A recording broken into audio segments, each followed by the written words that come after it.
ಜೈ ಭೀಮ್ ಬಂಧುಗಳೇ, ಇದನ್ನ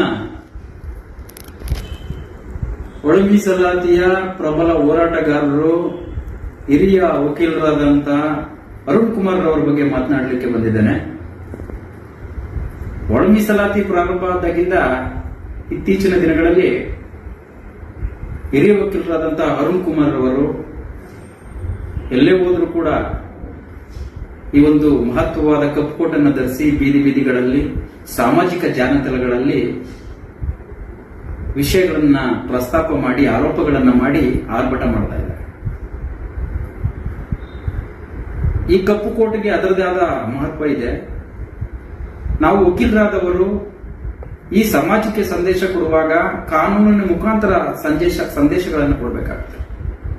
ಯಾಕೆಂತ ಹೇಳಿದ್ರೆ ಕಾನೂನು ಬಲ್ಲವರು ಕೊಡ್ತಕ್ಕಂಥ ಸಂದೇಶಗಳ ಅದರ ಆಧಾರದ ಮೇಲೆ ಸಮಾಜ ಶಾಂತಿ ಸುವ್ಯವಸ್ಥೆಯನ್ನ ನೋಡ್ಬೋದು. ಈ ವಕೀಲರಾದಂತಹ ಅರುಣ್ ಕುಮಾರ್ ಅವರು ಏನ್ ಮಾಡ್ತಾ ಇದ್ದಾರೆ, ಒಳ ಮೀಸಲಾತಿ ಹೋರಾಟದ ಹೆಸರಲ್ಲಿ ಕೆಲವು ಬಲಗೈ ಸಂಬಂಧಿತ ನಾಯಕರುಗಳನ್ನ ಬೈಯುವುದು ಮತ್ತೆ ಮುಗ್ಧ ಮಾದಿಕ ಸಮುದಾಯದ ಜನರನ್ನ ಪ್ರಚೋದನೆ ಮಾಡ್ತಕ್ಕಂಥ ಕೆಲಸಗಳನ್ನ ಮಾಡ್ತಾ ಬರ್ತಾ ಇದ್ದಾರೆ. ನೋಡ್ರಿ, ಒಬ್ಬ ವಕೀಲರಾದಂತವರು ಕಾನೂನು ಹೋರಾಟವನ್ನ ಮಾಡಬೇಕು. ಅದು ಬಿಟ್ಟು ಬೀದಿಗಳಲ್ಲಿ ನಿಂತ್ಕೊಂಡು ರಕ್ತ ಕ್ರಾಂತಿ ಮಾಡ್ತೀವಿ ಅಂತ ಹೇಳಿದ್ರೆ ಇದು ಸಾಮಾನ್ಯ ಜನರಿಗೆ ಏನ್ ಸಂದೇಶ ಕೊಡ್ಲಿಕ್ಕಾಗುತ್ತೆ? ನಾವು ವಕೀಲರಾದಂತವರು ಕಾನೂನಿನ ಸಂದೇಶಗಳನ್ನ ಕೊಡಬೇಕು, ರಕ್ತ ಕ್ರಾಂತಿ ಸಂದೇಶಗಳನ್ನಲ್ಲ.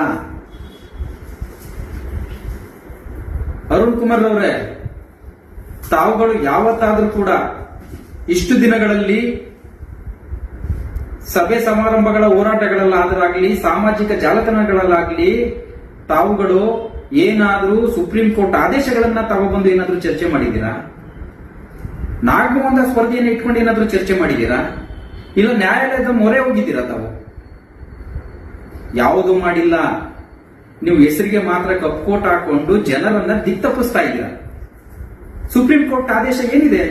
ಯಾವತ್ತಾದ್ರೂ ಒಂದಿನ ಆದೇಶದ ಪ್ರತಿ ಇಟ್ಕೊಂಡು ಮಾತಾಡಿದ್ದೀರಾ? ತಾವು ಎಲ್ಲೂ ಕೂಡ ಸುಪ್ರೀಂ ಕೋರ್ಟ್ ಮಾದಿಗ ಸಮುದಾಯಕ್ಕೆ ಒಳ ಮೀಸಲಾತಿ ಜಾರಿ ಮಾಡಿ ಪ್ರವರ್ಗ ಒಂದರಲ್ಲಿ ಕೂರಿಸಿ ಅಂತ ಎಲ್ಲೂ ಹೇಳಿಲ್ಲ. ಹೇಳಿದ್ರೆ ದಾಖಲೆ ಸಮೇತ ನೀವು ಅದನ್ನ ತೋರಿಸಿ. ಸುಪ್ರೀಂ ಕೋರ್ಟ್ ಹೇಳಿರ್ತಕ್ಕಂಥದ್ದು ಒಳ ಮೀಸಲಾತಿ ಜಾರಿ ಮಾಡ್ತಕ್ಕಂಥದ್ದು ಆಯಾಯ ರಾಜ್ಯ ಸರ್ಕಾರದ ವಿವೇಚನೆಗೆ ಬಿಟ್ಟಿರ್ತಕ್ಕಂಥದ್ದು. ಎಂಪೆರಿಕಲ್ ಡಾಟಾವನ್ನ ಸಂಗ್ರಹ, ದತ್ತಾಂಶಗಳನ್ನ ಸಂಗ್ರಹ ಮಾಡಿ ಅದರ ಆಧಾರದ ಮೇಲೆ ಏನು ಸಾಮಾಜಿಕ, ಆರ್ಥಿಕ, ಸಾಮಾಜಿಕ, ಶೈಕ್ಷಣಿಕವಾಗಿ ಹಿಂದುಳಿತಿರ್ತಕ್ಕಂಥ ವರ್ಗಗಳಿಗೆ ಒಳ ಮೀಸಲಾತಿಯನ್ನ ಕಲ್ಪಿಸಿ ಅವರನ್ನ ಸಮಾಜದ ಮುಂಚೂಣಿಗೆ ತರತಕ್ಕಂಥ ಅದು ಕಲ್ಪನೆಯಲ್ಲಿ ನೀಡಿರತಕ್ಕಂಥ ಆದೇಶ. ರಾಜ್ಯ ಸರ್ಕಾರದ ವಿವೇಚನೆಗೆ ಬಂದಾಗ ತಾವುಗಳು ಏನಾದ್ರೂ ಸುಪ್ರೀಂ ಕೋರ್ಟ್ ಆದೇಶಗಳು ಮತ್ತೆ ನಾಗಮೋಹನ್ ದಾಸ್ ವರದಿಗಳನ್ನ ಏನಾದ್ರೂ ಇಟ್ಕೊಂಡು ಯಾವತ್ತಾದ್ರೂ ಕೂಡ ತಾವು ಚರ್ಚೆ ಮಾಡಿದ್ದೀರಾ? ನೀವು ಕೇವಲ ತಮ್ಮ ಪ್ರಚಾರಕ್ಕೋಸ್ಕರ ತಾವೆಲ್ಲರೂ ಕೂಡ ಬಂದು ಸಿಕ್ಕದ ನಾಯಕರುಗಳನ್ನ ಬೈಯುತ್ತಾ ಸಮಾಜವನ್ನ ಪ್ರಚೋದನೆ ಮಾಡ್ತಾ ತಾವು ತಮ್ಮ ಸ್ವಾರ್ಥಕ್ಕೋಸ್ಕರ ಈ ದಿನ ನೀವು ಹೋರಾಟಗಳನ್ನ ಮಾಡ್ತಾ ಬರ್ತಾ ಇದ್ದೀರಾ. ನೀವು ಕೊಡ್ತಕ್ಕಂಥದ್ದು ಎಂತ ಸಂದೇಶ ಸಮಾಜಕ್ಕೆ?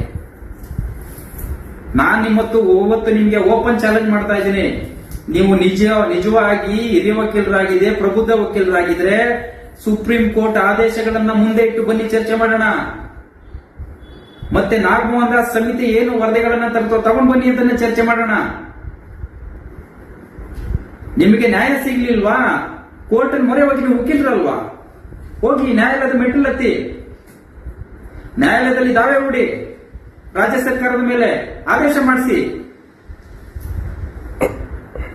ಆದ್ರೆ ನೀವು ಅದ್ಯಾವುದು ಕೆಲಸ ಮಾಡ್ತಾ ಇಲ್ಲ.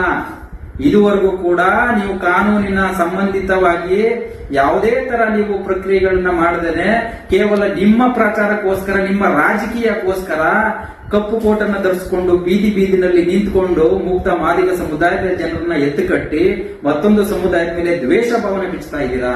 ಇದು ನಿಮಗೆ ಶೋಭೆ ತರಂತಂದಲ್ಲ. ರಕ್ತ ಕ್ರಾಂತಿ ಮಾಡ್ತೀರೇನ್ರಿ? ಒಬ್ಬ ವಕೀಲನಾಗಿ ನನ್ನಂತ ಕಿರಿಯ ವಕೀಲನಿಗೂ ಕೂಡ ಸಾಮಾನ್ಯ ಜ್ಞಾನ ಇರುತ್ತೆ.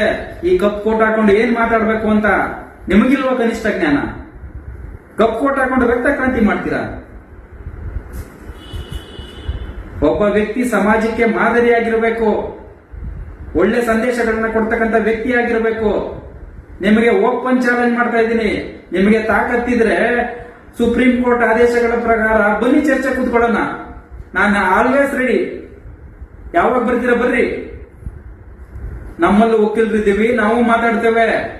ಆದ್ರೆ ನಿಮ್ಮಂಗೆ ಸಮಾಜವನ್ನ ದಿಕ್ತಪ್ಸ ಕೆಲಸವನ್ನ ಯಾವತ್ತೂ ಮಾಡೋದಿಲ್ಲ.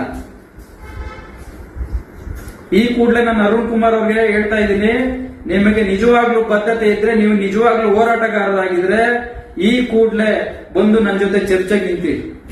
ಯಾರ್ಯಾರೋ ರಾಜಕಾರಣಿಗಳನ್ನ, ನೀವು ಸ್ವಾಮೀಜಿಗಳನ್ನ ಬನ್ನಿ ಚರ್ಚೆಗೆ ಅಂತ ಕರೆಯೋದಿಲ್ಲ. ನೀವು ವಕೀಲರಿದ್ದೀರಾ, ನಾನು ವಕೀಲರಿದ್ದೀನಿ. ಸುಪ್ರೀಂ ಕೋರ್ಟ್ ಆದೇಶಗಳು, ದತ್ತಾಂಶಗಳನ್ನು ಇಟ್ಕೊಂಡು ಬನ್ನಿ ಚರ್ಚೆ ಮಾಡೋಣ.